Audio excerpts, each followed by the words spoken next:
कन्या राशि वालों के लिए एक लंबा, बहुत लंबा इंतजार अब खत्म होने जा रहा है। कहते हैं ना, वक्त को करवट बदलने में देर नहीं लगती, और अब ठीक वही होने जा रहा है। एक ऐसी भावना होती है ना, जब पता तो सब होता है कि क्या करना है, पर जैसे हाथ बंधे हुए हों, ताकत होते हुए भी बस सहना पड़ता है। पिछले 4 महीने शायद इसी एहसास के साथ गुजरे हैं, जहां मंजिल भी पता थी और रास्ता भी, पर कदम आगे बढ़ ही नहीं रहे थे। तो आखिर इस ठहराव की वजह क्या थी? वजह थे इस कलयुग के राजा राहु, जो खुद अपनी शक्तिहीन मृत अवस्था में थे।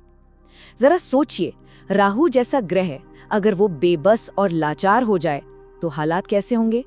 बिल्कुल यही हो रहा था।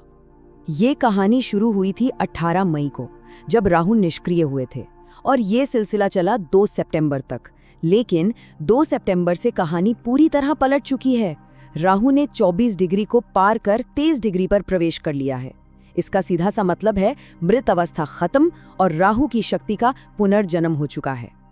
और देखिए, ये समझना बहुत जरूरी है कि जब राहु जागता है तो वो कोई हल्की सुल्की हवा नहीं होती, वो एक तूफान होता है। एक ऐसा तूफान जिसकी कोई सीमा नहीं, कोई बंधन नहीं, और जिसका लक्ष्य, जिसका विजन एकदम साफ है। अब असली सवाल ये है कि ये तूफान किसे अपनी ऊंचाइयों पर ले जाने वाला है। ठीक है, तो चलिए देखते हैं कि आखिर ये तूफान अपनी ताकत कहाँ से बटोर रहा है और कन्या राशि के लिए ये इतना खास क्यों है। सारी कहानी राहु की इस रणनीतिक स्थिति में छिपी है। राहु बैठे हैं कन्या राशि से 6ठे भाव में, जो कि संघर्ष और जीत का घर है। और वहां राशि कौन सी है? 11 नंबर, यानी कुंभ राशि, इच्छाओं की पूर्ति का प्रतीक। और राहु खुद क्या है? इच्छाओं के कारक।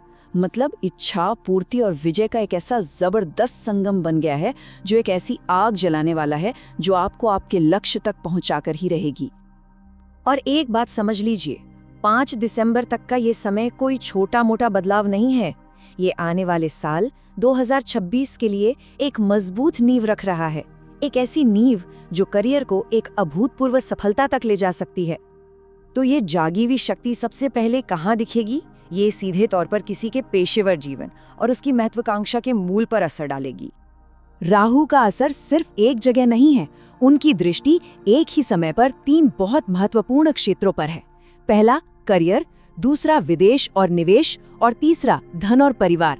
ये एक तरह से सफलता की ओर एक चौतरफा धक्का है। तो पहली बड़ी बात, राहु अब काम में बड़े लक्ष्यों तक पहुंचने की ऊर्जा देंगे।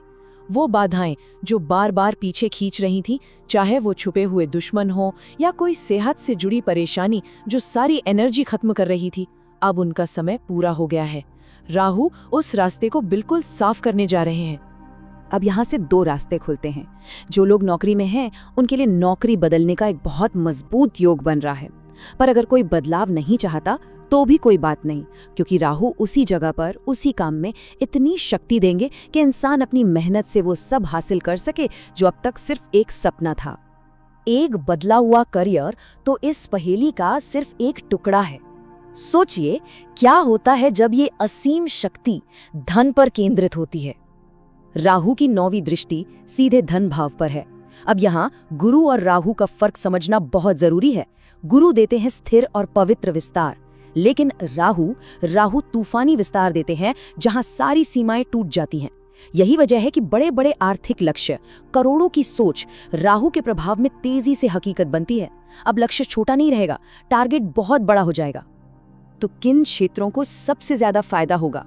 जो लोग सीधे सीधे धन से जुड़े काम करते हैं, जैसे बैंकिंग, फाइनेंस, ट्रेडिंग, या फिर अपनी वाणी से पैसा कमाते हैं, जैसे एंकरिंग, सेल्स या काउंसलिंग, उन्हें एक जबरदस्त उछाल देखने को मिलेगा। और ये सिर्फ धन की बात नहीं है, नाम और शोहरत भी साथ साथ चलेंगे, क्योंकि राहु आपकी एक ब्रांड और पहचान भी बनाते हैं। लेकिन इस तूफान का असर सिर्फ व्यक्तिगत धन तक ही सीमित नहीं है, ये तो किसी की पूरी दुनिया का विस्तार करने वाला है। अब बात करते हैं उन लोगों की जो राजनीति में हैं। उनके लिए ये समय सोने पर सुहागा है। विदेश से जुड़ी हर संभावना मजबूत होगी। जो लोग मल्टीनेशनल कंपनियों में जाना चाहते हैं या विदेश में नौकरी का सपना देख रहे हैं, उनके लिए ये बिल्कुल सही समय है। व्यापार में भी विस्तार होगा और बड़े निवेश या प्रॉपर्टी खरीदने में जो भी रुकावटें थीं, वो अब खत्म होने वाली हैं। ये शक्ति बहुत बड़ी है, लेकिन किसी भी तूफान की तरह इसे संभालने के लिए हुनर चाहिए। तो इस पूरी पहेली का आखिरी और सबसे महत्वपूर्ण टुकड़ा क्या है? अब एक बात का ध्यान रखना बहुत जरूरी है। हर सिक्के के दो पहलू होते हैं। जहां राहु सफलता की बुलंदियों तक ले जा सकता है, वहीं ये मन में एक डर और भ्रम भी पैदा कर सकता है। तो सवाल ये है कि इस भ्रम की स्थिति से कैसे निकला जाए और सिर्फ शक्ति का इस्तेमाल कैसे किया जाए। देखिए, जीत हमेशा उसी की होती है जो भ्रम को चीरकर अपने लक्ष्य पर ध्यान लगाता है। राहु का विजन बिल्कुल साफ था, अमृत कलश तक पहुंचना है, चाहे कुछ भी हो जाए। बस ऐसा ही साफ विजन 2026 के लिए बनाना होगा। अपना लक्ष्य तय कीजिए, क्योंकि राहु शनि के घर में है और शनि है समय। इसलिए राहु बढ़त तो देंगे, लेकिन उसके लिए समय और धैर्य देना बहुत जरूरी है। तो इसका उपाय क्या है? बहुत ही सरल। राहु की कृपा पाने का सबसे बड़ा उपाय है भगवान महादेव पर जल अभिषेक करना, और साथ ही अपने इष्ट देवता का नाम याद करें, उनके मंत्रों का जाप करते रहें। बस यही दो चीजें ध्यान को केंद्रित रखने और राहु का पूरा आशीर्वाद पाने में मदद कर सकती हैं। तो राहु जो आज जागृत अवस्था में आए हैं, वो एक बड़े दायरे से जोड़ने वाले हैं।